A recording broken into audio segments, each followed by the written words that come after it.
Okay, so we are testing some things out. We have this mic, we have a monitor, really cool. We have a light.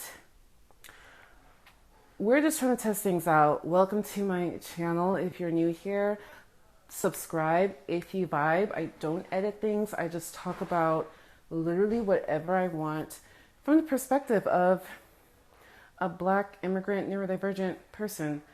I know stuff that goes viral and I'm cleaning.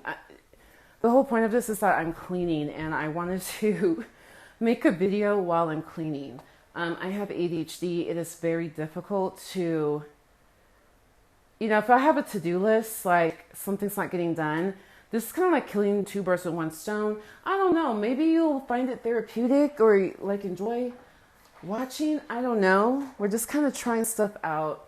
I want to talk about this thing that went viral on TikTok, and stuff that goes down on TikTok, it doesn't usually translate to YouTube.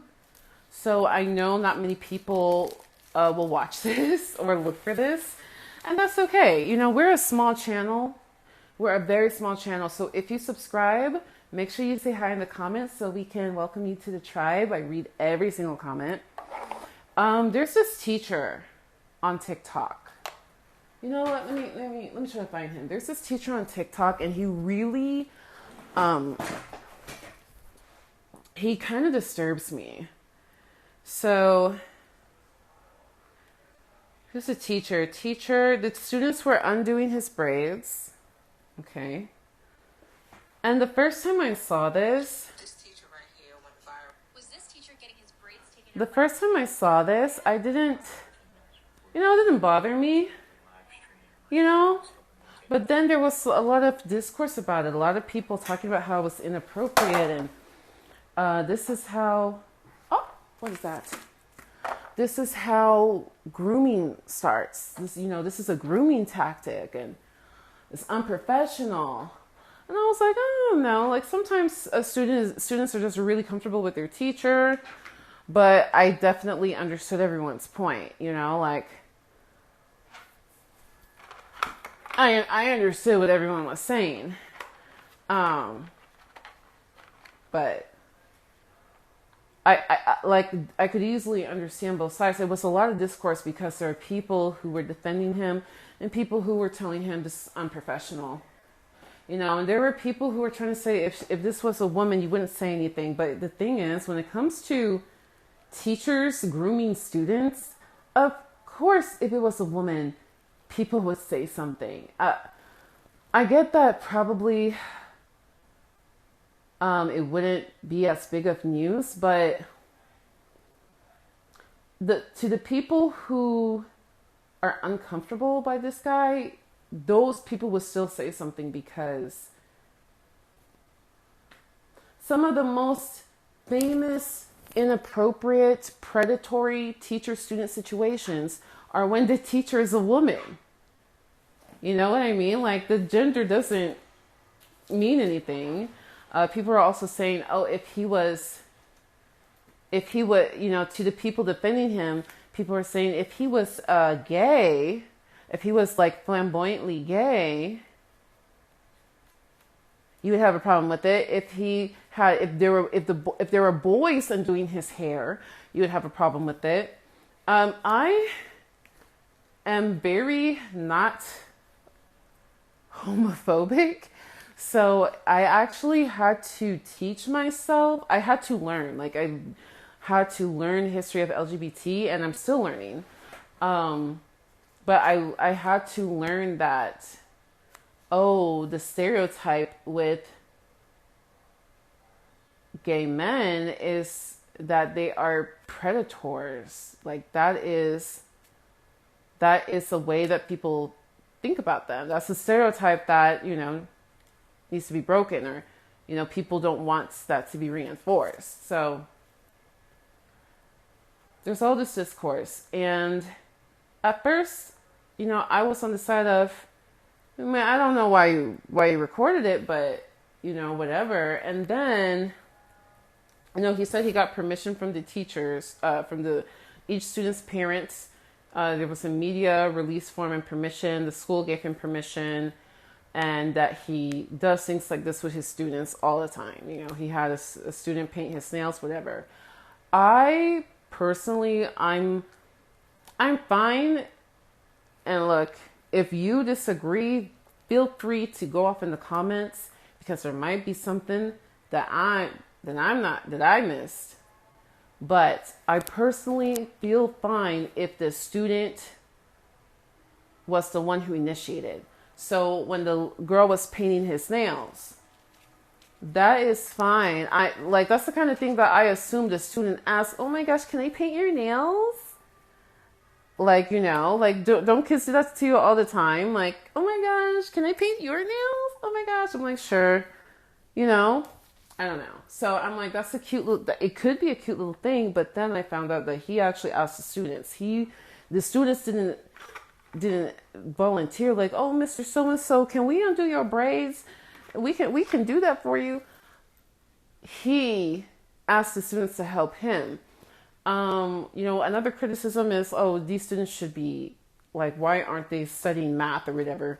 You know, I think that's just a dumb argument, because you have downtime in school. Okay, you're not focused 24/7. You don't even focus the entire time you're at your job. So, you know, I think it's ridiculous to assume that a child, a middle schooler, would focus for the hours that they're in class.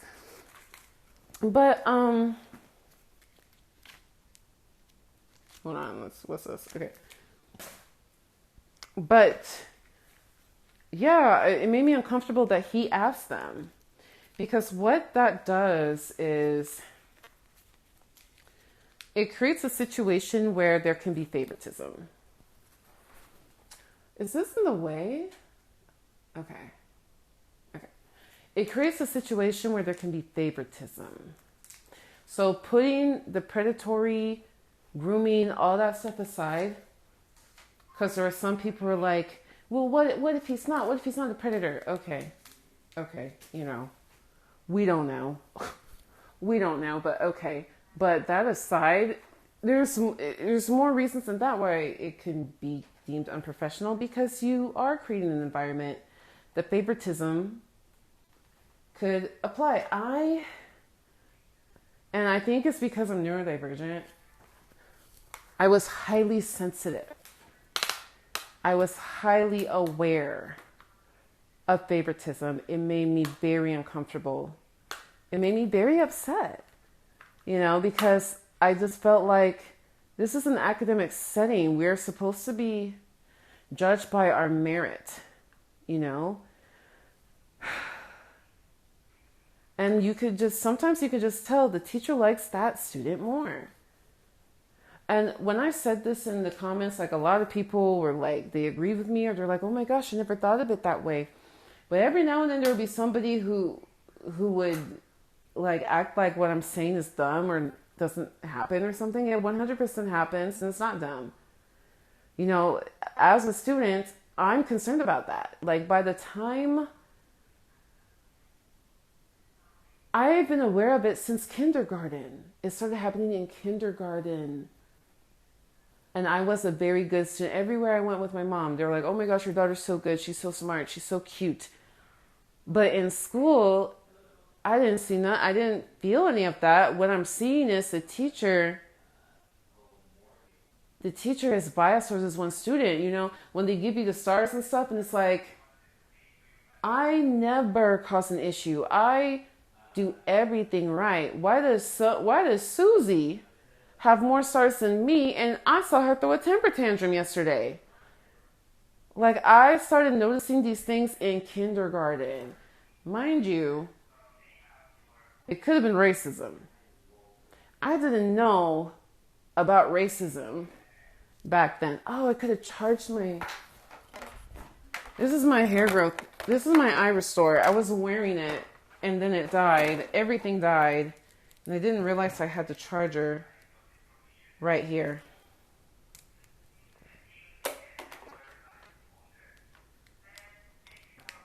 Didn't realize. Anyway,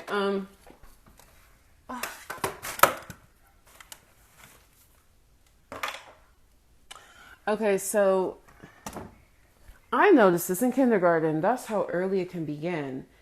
And I don't have the words for it as a kid. I didn't, as a kid, I don't even know if I'm allowed to speak on it. Those are grown-ups. I don't even know how to bring attention to it. But my point is, like, I noticed this throughout school. And in high school, and these are middle schoolers, okay? So that kind of makes it a little bit more creepy. But in high school, I had teachers who they acted like they wanted to be one of the kids. That's how they acted. I had this one teacher, if you remember me, if you somehow know me from high school, first of all, you're kind of creepy. Why are you watching my videos and not saying anything? Like, that's weird. If you know me from high school, why are you? And I'm saying this because literally there are people from high school watching this, and you're weird for not commenting. Sometimes they comment. So hi. But if you know me from high school, there are a couple of teachers who are like this. One went to prison. Okay, I think his name, Mr. B. I forget everybody's name, but I think his last name started with a B. And then there was Mrs. G. She made me super uncomfortable because she literally behaved like she wanted to be a high schooler again. And she was trying really hard to make the popular kids be her friend. It was weird. And the students played into it because she's going to give them less work. She's going to give them better grades. She's going to give them more leniency. Duh. Why wouldn't you play into it? If I wasn't so neurodivergent, I would play. If I wasn't so neurodivergent, maybe I would have been more popular, and then maybe I could have taken more advantage of that. Or, even with the other teachers, it's the fact that okay, there's always some level of bias, right? Like, if there's a student who they turn everything in on time, their papers are always neat and tidy and clean. They say good morning to you every time they see you. They have a lot of manners and they know how to interact with an adult. You are going to naturally be biased towards them, okay? So that happens naturally. It does. Versus a student who's always acting up, like, you're going to have a little less bias towards them. But when you're very blatant about it, when it's so blatant,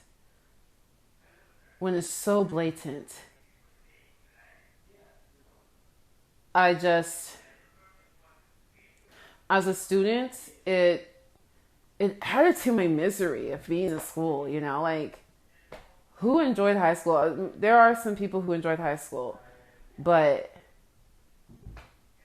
like, my social misery should be from my mates. It shouldn't be coming from my teachers at all. So anyway, this guy, he's essentially creating this kind of environment to lead to favoritism, because if I'm a student in his class and he asks who wants to undo my hair, I'm not volunteering. Why? Because that makes me uncomfortable. Teachers like him made me uncomfortable. As a shy little girl, they made me uncomfortable. They just did.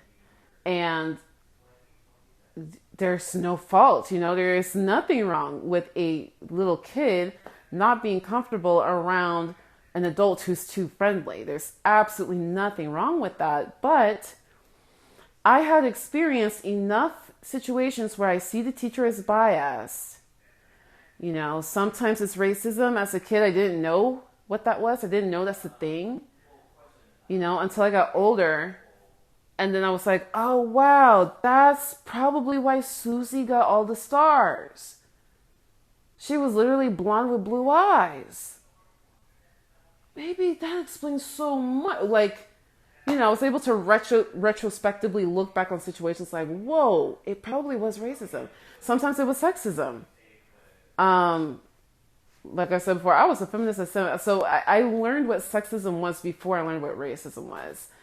But, and sometimes it's because the student knows how to finesse. They know how to butter someone up. They know how to be friends with adults. They know how the nuance of social skills. They know how it can put you ahead.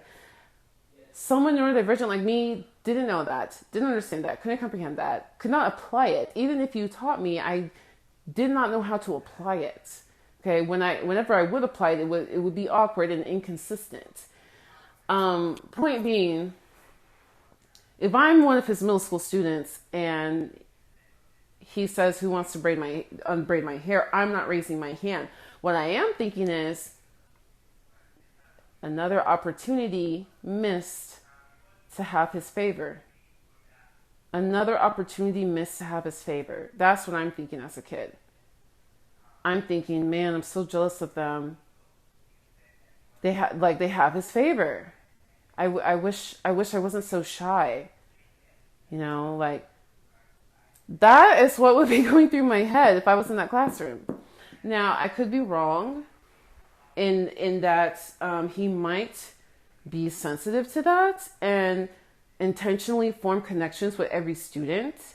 In that case, I wouldn't feel as bad because I would think, oh my gosh, he cares about me. He cares about me the same way he cares about the more extroverted students. He cares about me the same that he cares about the more popular students. I'm thinking in my child's mind. So from the student perspective, I would feel better about that. But, I don't know, who knows? What I do know is, if I'm a student, I think this guy is weird. I do. I would think he's weird. I don't think every student would think he's weird, but I definitely would. If I was in elementary school, I would think he's super cool, but middle school up, I think he's weird. He posted a video of him rollerblading through the hallways and he was standing legit. This dude was like from Death Note L, the character L, like standing on the desk. Like this post on the desk, reading attendance on the desk, sitting on the desk. Like, I mean, that's funny, it's funny, but it's also like, that's weird. You know what I mean? I would definitely think, oh, he's funny, he's interesting and kind of weird, but it's funny. Like, at least it's entertaining, making school, like this mundane place, a little bit more entertaining, but I would still think he's weird. In high school, if this happened in high school, the guy would annoy he would annoy me to bits. He would annoy the heck out of me. He would annoy me so bad. Whew, he would annoy me. So this guy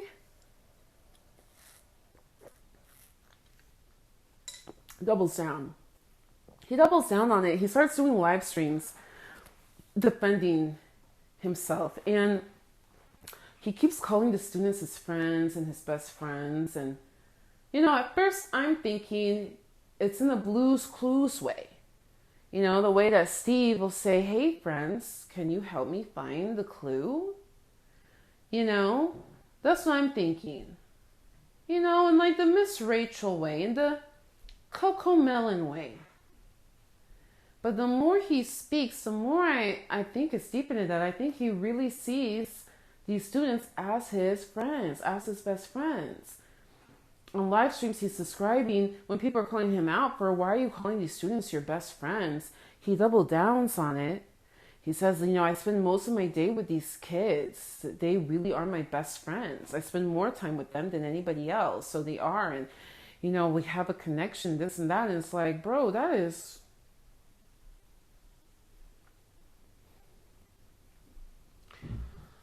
He gets fired. And he posts a video blubbering, boo-hooing, and reading out the letters that his students have sent him. And it's kind of like, people are like, by what means are these students sending you letters? Do these students have your personal phone number? By what means are they sending you letters? People are suspicious as heck of this guy. And, I don't call everything crocodile tears. I don't say everybody's fake crying. Whenever I say somebody is fake crying, I'm correct.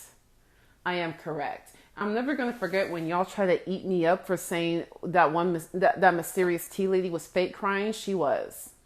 She absolutely was fake crying. And did she not show herself? That's some old YouTube drama, but she showed herself. I was right. I will it's because of that. It's because y'all try to eat me up for that, and then she showed her behind.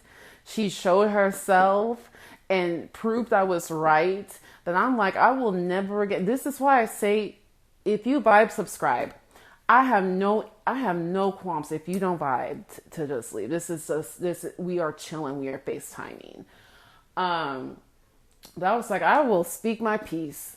Y'all never gonna scare me. I was speaking my piece.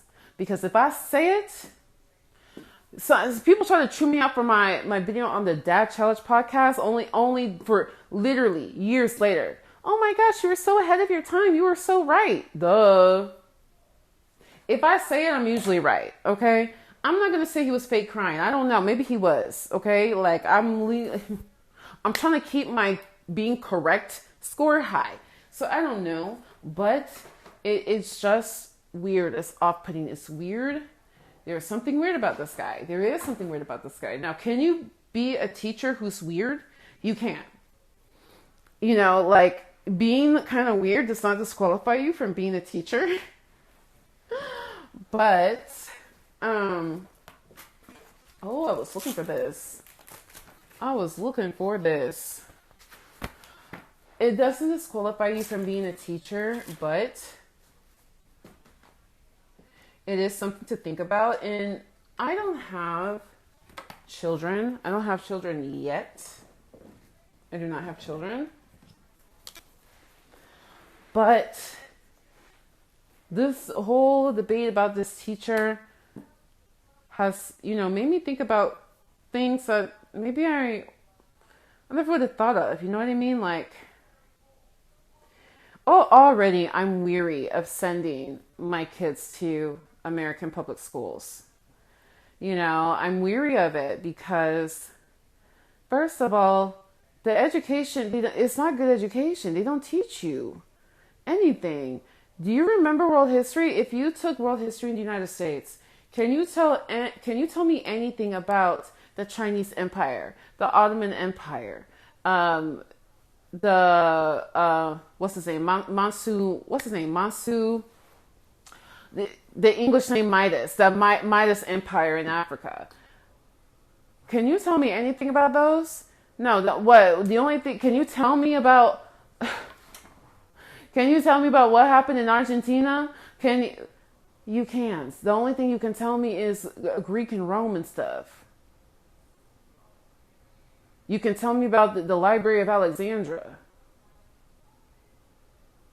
Like you can tell me about, the World War and Hiroshima, but you don't know all the sides. You know what I mean? The education is so lacking. And this is just me personally. No, it's not just me personally. I believe it. So if you are not European, okay? So like, I'm not even just talking about being white because you could, like, white people coming from Russia, white people coming from, I know technically Syrians are white in the United States, but do y'all consider yourself white? I don't know.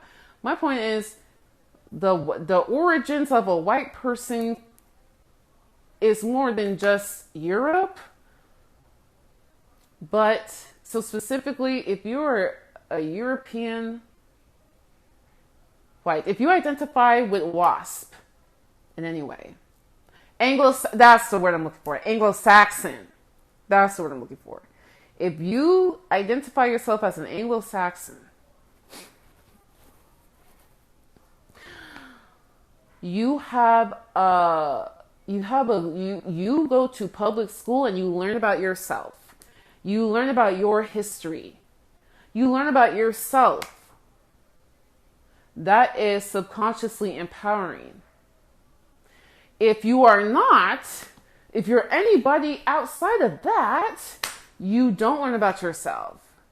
Mind you, you can give logical reasons for some of it. Like, of course, United States school system is not going to teach about Russia. Of course, it's not going to teach about China. We're opposed to those countries or whatever. I don't know. But, some of the things don't make, you can't rationalize all this stuff.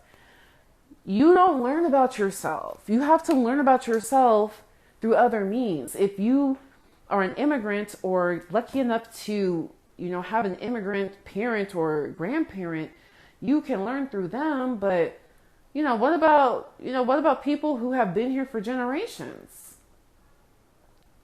What about people who have been here for generations? They don't get to learn about themselves.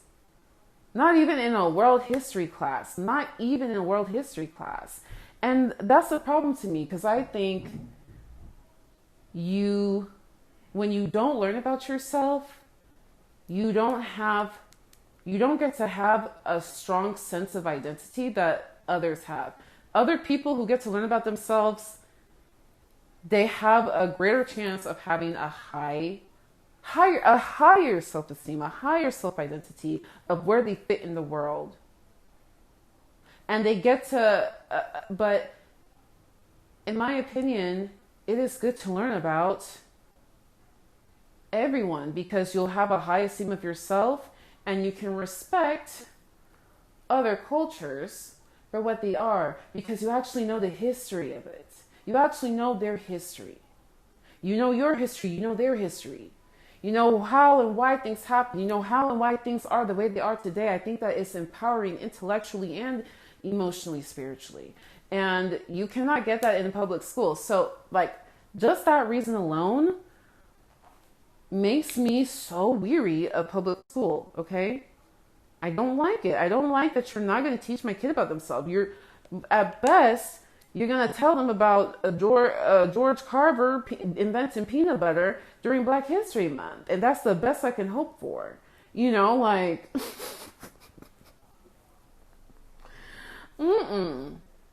don't teach math. Y'all act like math is scary. You teach math, the way they teach is not good. And, it's not, there are too many students in the class. You are trying to move on before the children don't understand the fractions. How do you expect them to do long division and percentages and decimals if they didn't even understand numerator, denominator? Because you have to move on. And I was the kid, again, neurodivergent. I asked questions. If you said there's no such thing as too many questions or a dumb question, I took that literally. As an adult, I know that's wrong. I know that's not true. But as a kid, I'm like, okay. And I asked all the questions until I understood it. And it drove my I had one teacher. I had a teacher who appreciated it. And I had this one math teacher, she hated me. Because if I didn't understand it, I'm going to ask you to explain it. Because this is school and I'm here to learn and I'm listening and it's not making sense. I need you to explain it. And this teacher hated me for that. Okay. And I remember one time I would get B's and I would be like, okay, obviously there's something I don't understand. And they would be like, oh, but you made a good grade. I'm like, if I made a 100, that would be different. I miss so many things that it's not even an A anymore. What do you mean I made a good grade? Teachers have that attitude. They are stressed out. They have too many kids. They have too many things to cover. They don't teach you, they don't teach you life skills. They don't I don't know. I don't like the idea that my child will spend most of their time in this institution that I think needs to be improved. That not only would just be giving my child the bare minimum, but also reducing my child's sense of self. Just because of the way it's set up and the stress it induces. And So anyway, what this teacher situation has taught me is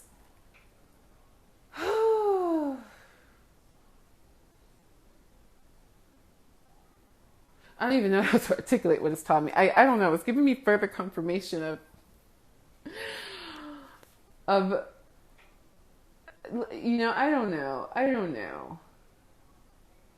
I'm just thinking about like there's other teacher things on TikTok. But I don't want this video to go over, but there's a little girl who told 3 incidences, 2 that microaggression, 1 that is blatantly racist. People could argue that all 3 are blatantly racist. And when the girl went to the teacher to report the boy, the teacher told her he didn't mean it like that. And then when the mom went to the parent-teacher conference, the teacher tried to lie to the mom. Like, I don't know. What I do know is you need to be involved in your child's education. Like, my parents were involved, but they weren't meeting the teachers involved. My parents never met my teachers. They never met my teachers. Well, my parents were busy, and also they're thinking, there's a teacher. The teacher's going to do their job. They're going to teach. My child's going to learn. Bada bing, bada boom. But, oh my goodness. If my parents met my teachers every year, even when I'm a senior in high school, meet my teachers. So you can know who your child is dealing with every day. So you can see, does this teacher mesh with my child's personality? How's this teacher? Is this one of them defensive teachers? Like, what vibe do I get from this teacher? Because that affects your child's education. That affects your child's ability to learn. That year that I had that teacher who got mad at me for asking questions in math, and unfortunately, she was like the only teacher who knew anything about algebra, so I had to have her like twice, and it peed me off. Oh my gosh. But those were the worst years of my life for math. Then the next year I had a teacher who was thrilled when he asked math questions. Like, oh my gosh, it lit him up. He was so excited. And okay, I'm back to liking math again. I'm back to not feeling like I'm stupid. Am I stupid for wanting you to explain the irrational numbers? Like, am I stupid that the first time you told us about irrational numbers, I didn't get it? So could you please re-explain it? Like, the teacher made me feel stupid. I was making the highest grades in that class, and the teacher made me feel stupid.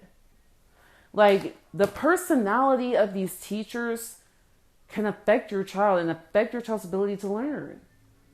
I'm not going to get into it, but that little girl who was dealing with racist students, classmates, having a teacher who... There are people who want to pretend racism isn't real, and whenever they see it, they try to wish it away, explain it away. But you know what? If you know who I'm talking about, you know what I'm talking about. If you don't, maybe we'll talk about it later. But this teacher in particular, I believe she agrees with the student. I believe she thinks it is good for children to be doing this. It's important to know. It's important to know if that's what your child is dealing with. It affects their education. Okay, I think I've babbled enough, but I'm gonna finish cleaning. Gonna upload this. See if we like it. Let me know your thoughts in the comments. I read each and every one. Should I start responding? I've been liking your comments. Should I start responding? I love the comments. It's just so cool. It's so thrilling. It's like, oh my gosh, we really are chatting. I really love getting all your perspectives. Let me know if I should start commenting back or if it's just good enough that I like. Okay, until next time, much love, much luck. Peace out. Bye.